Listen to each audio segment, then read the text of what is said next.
Today's conversation is sponsored by First Generation Capital Partners.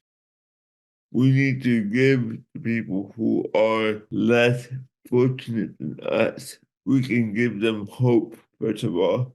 And then second of all, we need to show them that we still care about them, regardless of where they are today. You're listening to the Going Long podcast with Billy Keels, the #1 podcast for long-distance real asset investing. Welcome to the Going Long podcast. We're back once again to continue to help to educate you so you feel much more comfortable as well as confident investing beyond your backyard. And yes, I'm your host, Billy Keels, and I'm super excited about another conversation to share with you today. So, and right off the bat, I want to thank so many of you who continue to be here with us, loyal, Going Long family listeners. I want to say, like I said, thank you for tagging us across LinkedIn, across Instagram, for being there, and also for leaving your honest written reviews. If you haven't done that, we would really appreciate it. It helps us to reach more people and bring them into the Going Long family. And just want to say thanks for that. And also too, if anyone wants to check out any of the previous episodes, we've had a couple changes, so make sure you're locked in on this.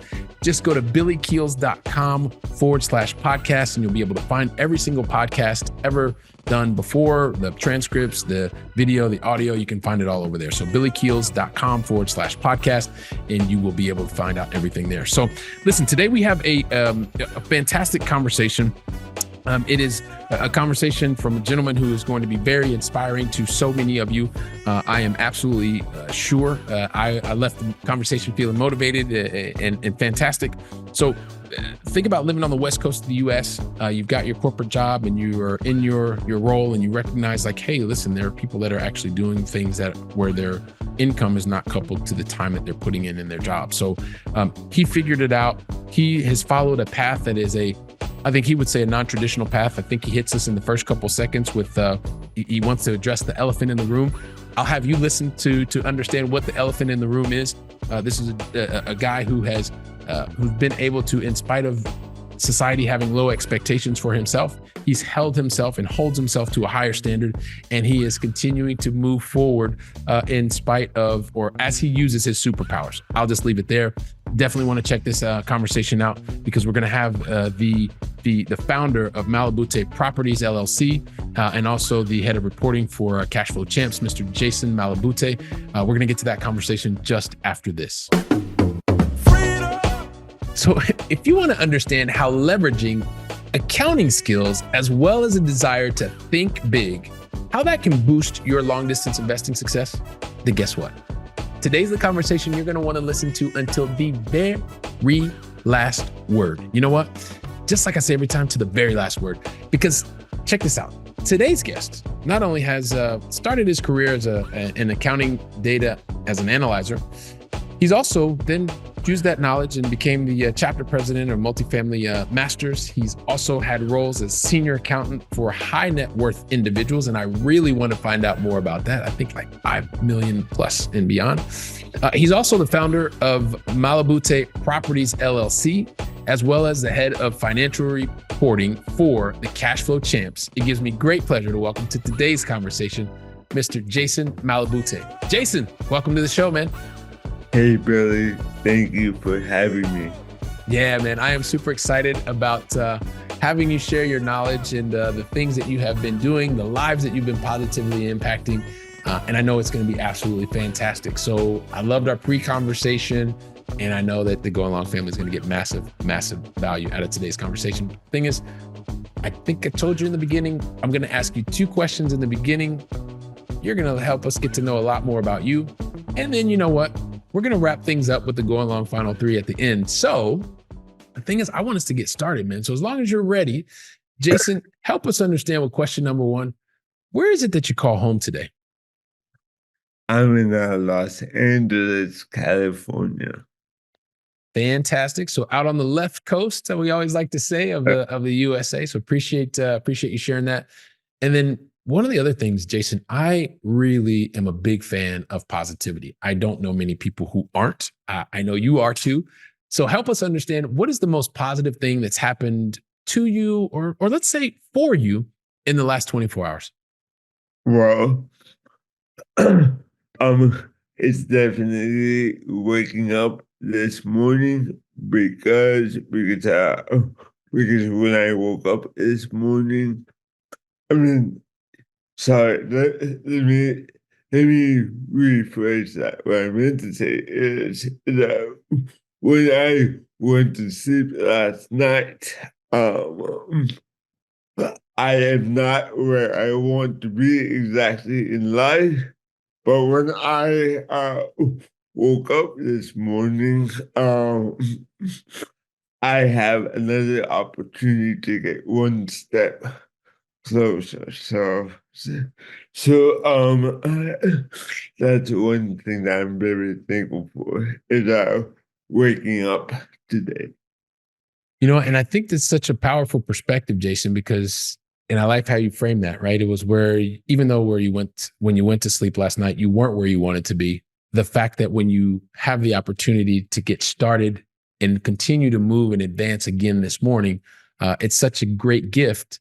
And being able to frame it like that is really powerful, and really appreciate you doing so. So, um, Jason, can I share a little something with you that everybody else in the Going Long family already knows? Sure. All right. Well, here's the thing. I am a recovering perfectionist. And so what that means, because they all know. So I'm gonna let you in on our little secret, or on there's a little secret, right? Or maybe it's my little secret. I'm not sure. Um, the thing is sometimes being a recovering perfectionist, I want to do things that sometimes are a little bit difficult to do, i.e., telling your entire backstory. I try to do that in like 3 seconds. It was never going to happen because you've done way too much. You've impacted way too many lives. So I'm going to ask for your help. I'm actually going to ask for your help in two different ways. The first way, Jason, and because you're our special guest today, you don't have to take 2 seconds. You can take the time that you want, because you're our special guest, to tell us your backstory. Help us understand more about how you got to this point in your journey. Then also, as you're telling your backstory, I want you to think about some of the more important decisions that you've made to get to this point in your journey. And then from there, Jason, we'll see where you and I take the conversation. Sure. So, I am born and raised here in Los Angeles, California, as I've previously mentioned before, and let me address the elephant in the room. Yes, I was born with cerebral palsy. When I was growing up, society's expectation of me was very low, but I had a higher expectation for myself. Um, so, going into college, I realized that I was not going to be a professional basketball player, unfortunately. So, like I had to decide on what I was going to be, and I had no idea what I wanted to do. So my mom said, "Hey, I know that you've always wanted to be in business, so why don't you do accounting so that you can understand money?" And then at the time I was like, um, um I have no idea what's accounting. I've never heard of accounting. I don't know what's an accountant, but yeah, sure. I didn't have any other better idea, so I went to take accounting in college. I graduated accountancy. Um, I got my CPA. I started working for a accounting firm here in Los Angeles, California. And then one day I was preparing one of my client's tax returns, and then I noticed that he was making a lot of money from his rental property, and I said, this looks like a pretty interesting business. So in 2018, I started out studying real estate. And then in 2019, I started buying single family homes. um, I'm out in Indianapolis, Indiana. In 2020, I decided that I want to transition from single family to multi-family. Um, and then from 2020 to 2023, I was looking for a deal, and for 3 years, I kept on taking L's. Like I could not find a deal to save my life, and then finally last year, after underwriting maybe 300 plus deals, um, I finally became a general partner on two properties, which are in total 342 units. So, so that's a very quick summary of my story, Billy. Yeah. So, and first of all, I appreciate number one that you start your story and you share your story by being born and raised in California, and Yeah. and as you say, you address the elephant in the room. And so I appreciate and acknowledge and commend you for having much higher expectations for yourself than you believe greater society had of you. So absolutely commend you. And then, but I think from there, there's a number of different things that happen, right? Is as you said, like you you weren't going to be an NBA basketball player because you didn't expect to be an NBA basketball player. It's going to be Uh, it's my assumption. Actually, Billy, quite to the contrary. Oh, So, growing up,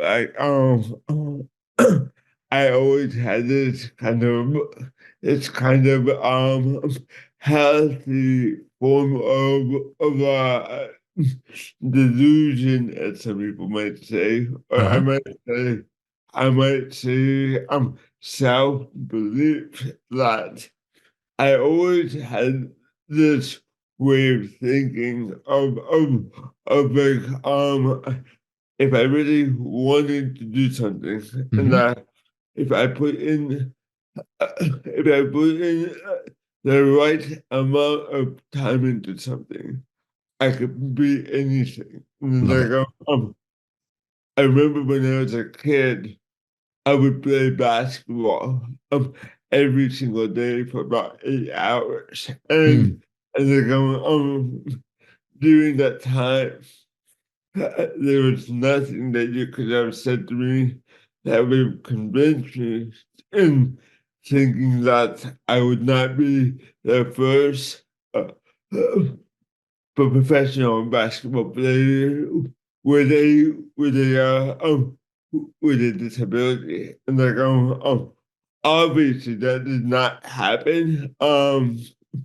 But I took that same perspective, that same mentality, and then I applied it to my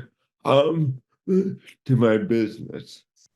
and so this is one of the powers of that, right? Because what the, and in this, I want to believe that we're saying the same thing, in that it's because you decided you wanted to put your superpowers to a different place. You wanted to use that around business.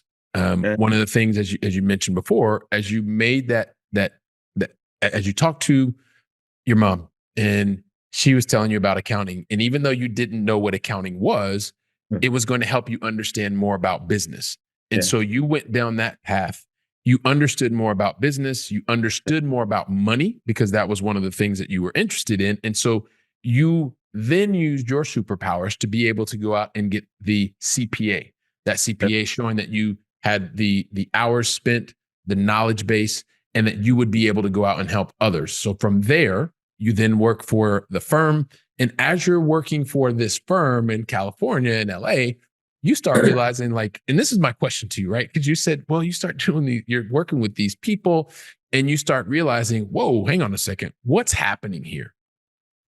What is this person doing to be able to move their life forward. So I'm interested in you telling us a little bit more. So what was it that you specifically saw about whatever it was that you were seeing? I don't want to make any assumptions on what you were seeing, but that said to you, of all of these different tax situations that you were working with and or financial accounting situations, what was it about this one particular situation that made you say, I want to go down this path. I want to use more of my superpowers to be able to achieve similar or better results as the people that I'm serving today in this accounting firm? What was it that you were seeing?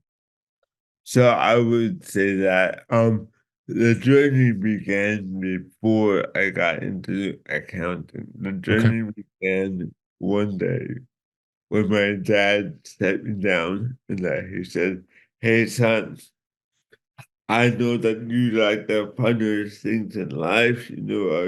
You like to wear nice clothes. You like to go to nice places. You like to eat good food. However, reality is, with your with your disability, you're gonna have a harder time compared to your peers, in finding a high-paying job. Mhm. Um, so he always pushed me towards entrepreneurship, and so I always had that in the back of my mind. However, I didn't know exactly what kind of business I wanted to do. So, so fast forward to me working in that accounting firm. And then and then I saw my client's rental property business making money, regardless if he went to work that day or not. That day or not, that just clicked into my head. I said wow, this is an interesting business because first of all, it's not dependent on me. Rental properties are going to make money regardless if I'm there or not. And it's something that I could scale. It's Mhm. something that I could scale without um without taking too much of physical labor for me. Mhm. So those are the things that really attracted me to real estate investing.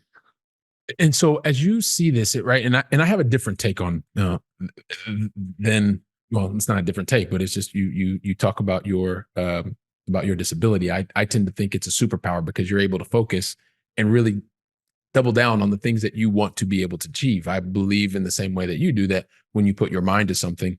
I've only talked to you a couple minutes before the show, but it's about how do you put a focus on anything, and when you put your focus on something, that is clarity to me. And that clarity, when you have clarity, it allows you to do two things that are really, really important. The first thing is it allows you to decide on what it is that you want to do. So for you, in the conversation you had with your father, it was about how do you get to a point where you are able to afford yourself the finer things in life, because your father recognized that in you early on. And so he helped to start to mold your worldview, which is be able to do that through entrepreneurship.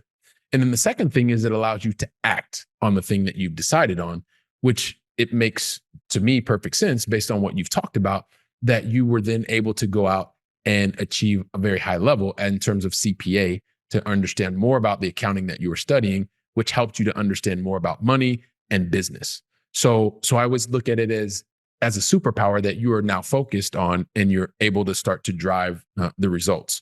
So that helps me. But there's also one of the other reasons I really want you to share this, because one of the things that you talked about is you said you wanted to get started. You studied in 2018 real estate, but then in 2019, you decided, living in California, that you weren't just going to buy something where you lived. You bought something in Indiana, thousands of miles away. Yeah.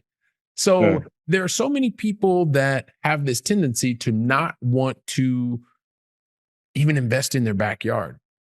I'm a big believer, right? Because I've been living in Europe for over 2 decades and heavily invested back in the US. But talk to us about what it was for you, Jason, to say, well, you know what? I'm learning about money. I understand the accounting. And yes, I want to get involved.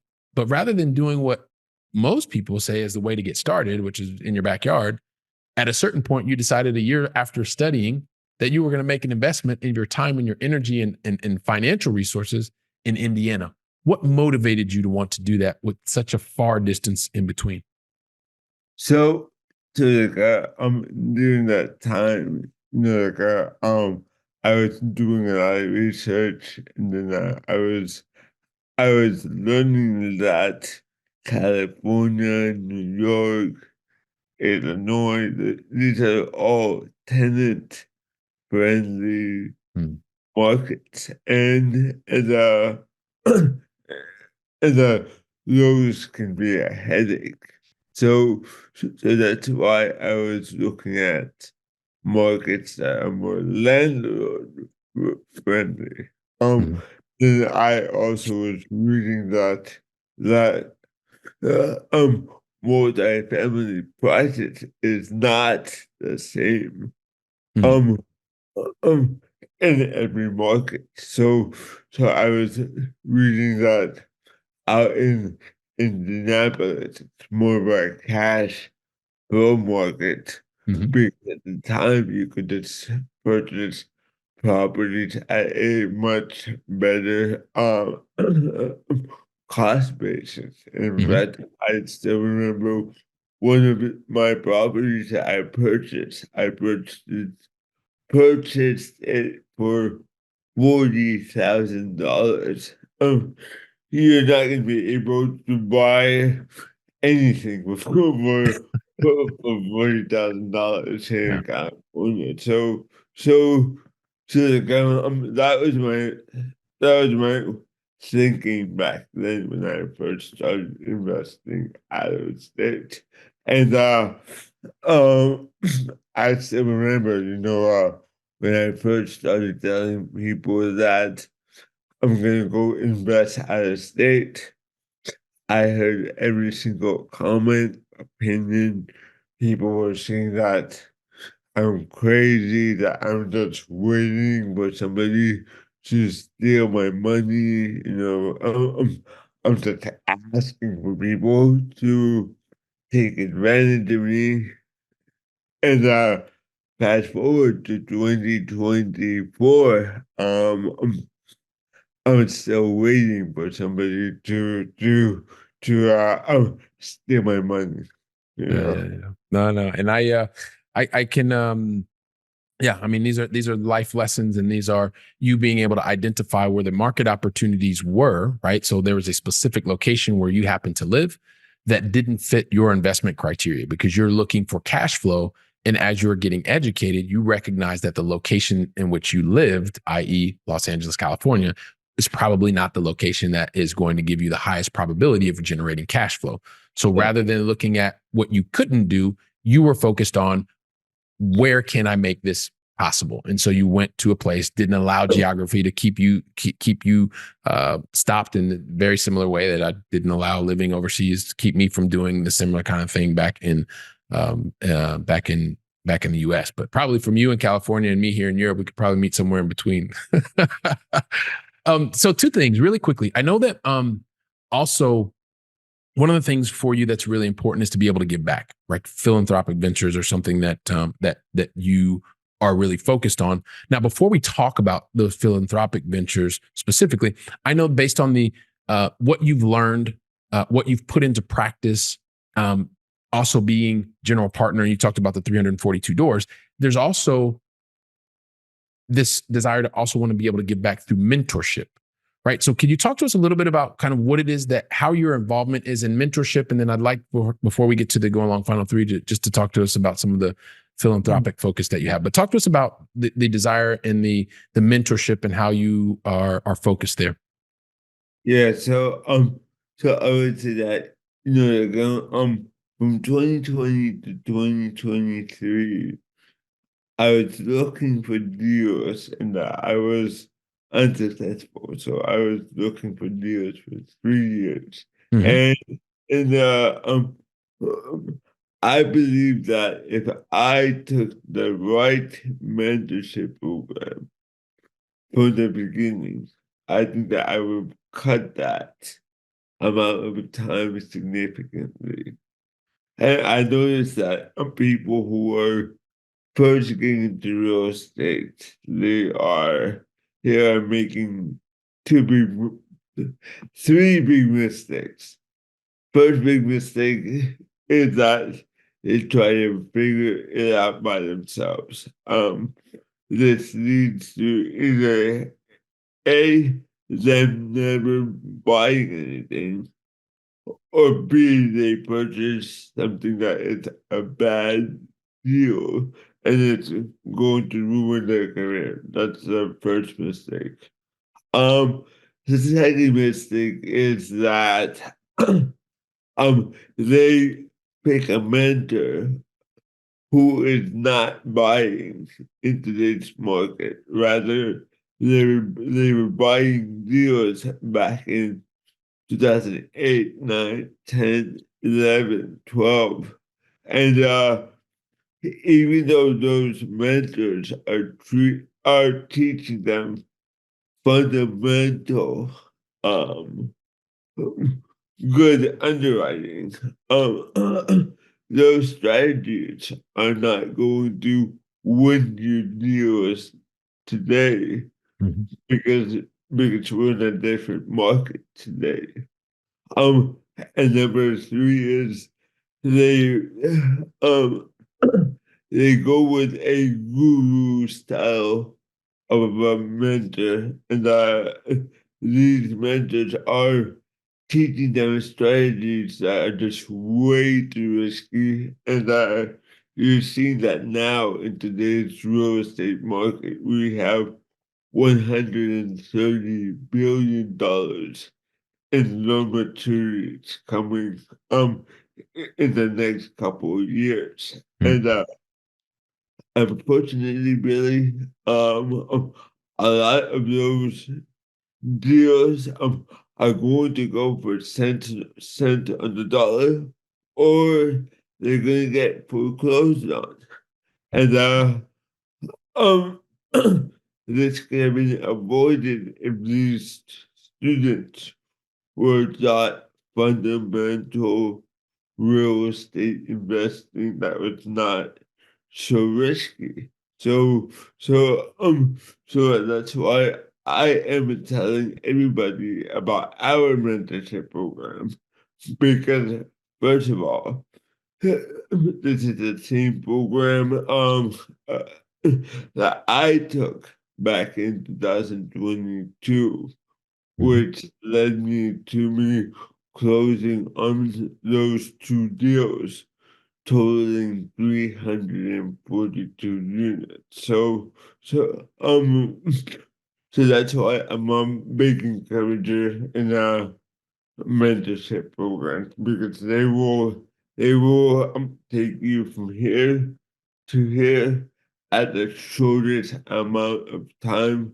Then at the same time, you'll be reducing your risk significantly. Yeah, so it's really about, so one of the reasons that you're involved in mentorship is you saw the direct result, how it helped you to save time.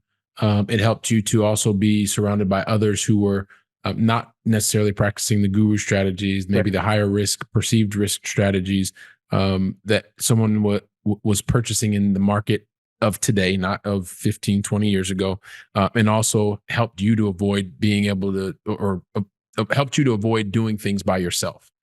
And so, because you went through this particular program, this is also a reason that you want to continue to pay it forward. Is that Yes. accurate? Okay. All right.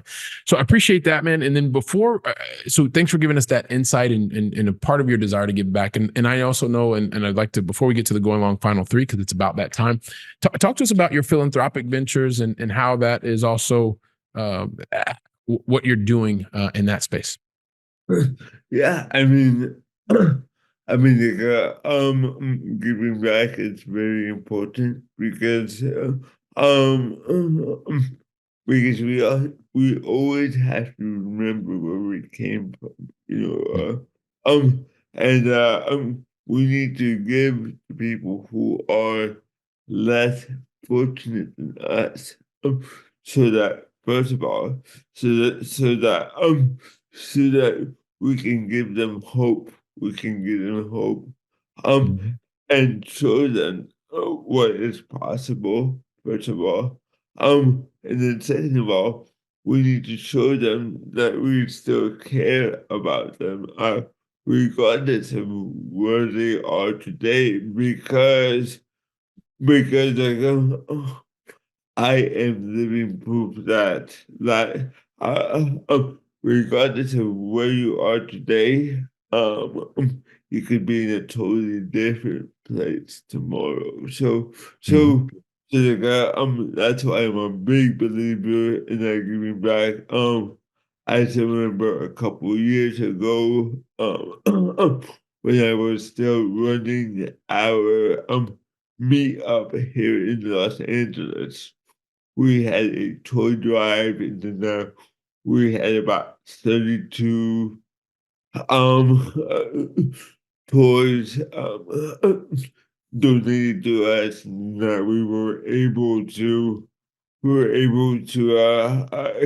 give them to the less fortunate kids here in South Los Angeles, and Mhm. that was one of the most rewarding feelings I ever had. That felt good than any accomplishments that I've had my whole life. So, Well, I appreciate you sharing that and giving us the insight and being able to consistently think about uh, the fortunate position we're in, and be able to also never forget where you come from, and being able to, more importantly, be able to give back and serve others. So I appreciate that, and yeah, I'm sure that the kids enjoyed the being able to have the toys, and you thinking of them and doing that through a local meetup. So appreciate that example. So Jason, it's time for us to get to the going along final three, man. And so I never ask anybody to go along final three unless you tell me you're ready. So are you ready? yes, sir. Ah, man, you were born ready. I appreciate it. So here I'm we go. Yeah, you were born ready, man. Here we go. Here we go. So I'm a kid from Columbus, Ohio. I guess I'm a guy from Columbus, Ohio at this point, because I've got a couple of my gray hairs all that. I keep some of them cut out. But so here's the thing. Originally from the Midwest, but I've been calling Europe my home for the last 2+ decades. I'm always interested in understanding from your perspective, Jason, what is your favorite European city that you've either visited or is still on your bucket list to visit? so I've been to London before. Mhm. However, I've always wanted to go to Barcelona, Spain, and I just learned that supposedly Croatia is a lot of fun too. So. Check him out on the video, everybody. The smile is like I went to Croatia over the summer. It was pretty cool. I went to Dubrovnik, so yes, I would recommend it. But are you going to go with Barcelona? Is that your choice, or are you going to go with London? I would either go to Barcelona or I would go out to Croatia or I would go to Italy. So right now it's kind of hard to pick right now, but I got so many places that I want to go to. So you come here to Barcelona, visit, and then I'll show you around town. So Barcelona it is today, and we know you want to go some other places. Question number two is really about it's just lessons that you've learned, right? Anytime you do something, you may not get it right the first time. I don't want you to think about the things that you got wrong, the mistakes you made, or the learning opportunities. What was the lesson? Share one lesson that you know that someone that's here, that's watching, that's listening as a going along family member. What is one lesson that you've learned along the way that you know is invaluable? Well, look, one lesson I learned is that regardless of who you are, uh, um, it doesn't matter if you are a celebrity, if you're not a celebrity, if you've been on podcasts, if you've never been on podcasts, if you're a man, if you're a woman, if you are able-bodied, if you're not able-bodied, it doesn't matter. Um, because there's always one person who is watching you and who is looking up to you. And um, in fact, one of my favorite Michael Jordan stories of all time is when a reporter asked Michael Jordan, "Why do you always play so hard? Why do you never take a break?" And then Michael said, there is a kid um somewhere up in the very top row um who spent his very last dollar to come and watch me play. And um I want him to feel like he wasted his dollar. I want I want to always give him my best performance, and that is my approach as well in life. Fantastic. So make sure that you're always giving it your all, and you continue to pay that forward, because you just never know uh, who is there, who's watching, who's learning from you. So always give it your all. So I appreciate that. And then lastly, it is really about being able to fill our minds with knowledge, book knowledge specifically. So talk to us about one book that you would recommend to the Going Long family today, Jason. Well, a book that I always recommend um to anybody that I meet is the 10X Rule Mhm. by Grant Cardone. I Okay. love that book. All right. So the 10X rule, Mr. Cardone. So we're going to include that in the show notes. And it's just one of these things, man. It is, as I mentioned in the beginning, like just being able to acknowledge you, and then as we're talking, and you're sharing stories about where you started, where you are, and where you're going. These conversations fly by, Jason. Like they literally fly by. And so I'm thinking to myself, we started the conversation, and you're talking about being born and raised in California and LA, and you right from the beginning you hit what's the elephant in the room. Like, hey, listen, everybody, you're watching, you're listening. Let's talk. Part of my story is how you grew up having cerebral palsy. And you looked at that as, how do you have higher expectations for yourself, higher expectations than you believe those around you or even society had for you? You had the influence of both your mother and your father, and being able to say, okay, well, listen, we know that you want to be able to um, learn more about business, because your dad, as he said, that you want to be able to have the finer things, and helping you along the entrepreneurial track. Along the way, you went and learned about numbers, you learned about accounting, you learned about how these numbers affect business. And from there, worked for firms, recognized that there were people that were having different types of businesses, but there was this one person with the rental property. And you recognize, whoa, hang on a second, this person seems to be able to build the life, have the finer things, and the amount of work that they're doing is not directly proportional to the time that they're putting in. And so you went down that path. You started studying in 2018, took action in 2019, not in California, but out in Indiana.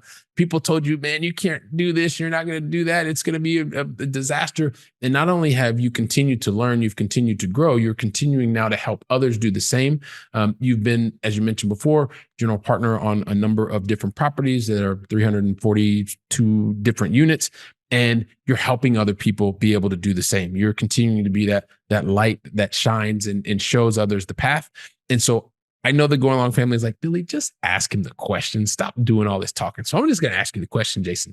What is the best way for the Going Long family to find out more about you, to contact you, find out what you're doing at the Cash Flow Champs, or even at Malabute Properties LLC? Yeah, so I would say that you guys can either send me an email at jason@cashflowchamps.com, or you guys could go to my website, www.jasonmalabute.com. malabute.com. Or lastly, you guys can slide in my DMs. I'm on every social media platform. You can find me at Jason Malabute. All right, fantastic. So Jason Malabute, you made it a pleasure. I really appreciate you deciding to invest your time with me, and on behalf of the entire Going Long family, I do want to say thank you for making that decision to be here with us to share and impart your knowledge. So thank you very much. Really appreciate it, Jason. Thank you again for having me. Okay, fantastic. So, Jason, if you give me just a couple seconds, I'm going to wrap things up with the Go Along family, and then I'll get you out of here. So, listen, everybody. Jason just came here. He's showing you what is possible. He's sharing. He's giving you his insight, what it takes to be focused, what it takes to be able to take action, and also be able to think big, to be able to dream big, and to be able to take actions every single day. So, take today's conversation, share it with other families, share it with other friends. Talk about the things that Jason has shared with you today. Don't let this stay as theory. Put the stories into practice. Make this become practical knowledge that you can actually use. Share it, like I said, with family, friends, and get together and talk. Heck, even reach out to Jason. He's told you what the best way is. He's talked to you about what he's doing from a mentoring perspective, and just share ideas, share advice. So while you're doing that, I'll be here preparing for the next conversation. So until then, go out and make it a great day. And thank you very much.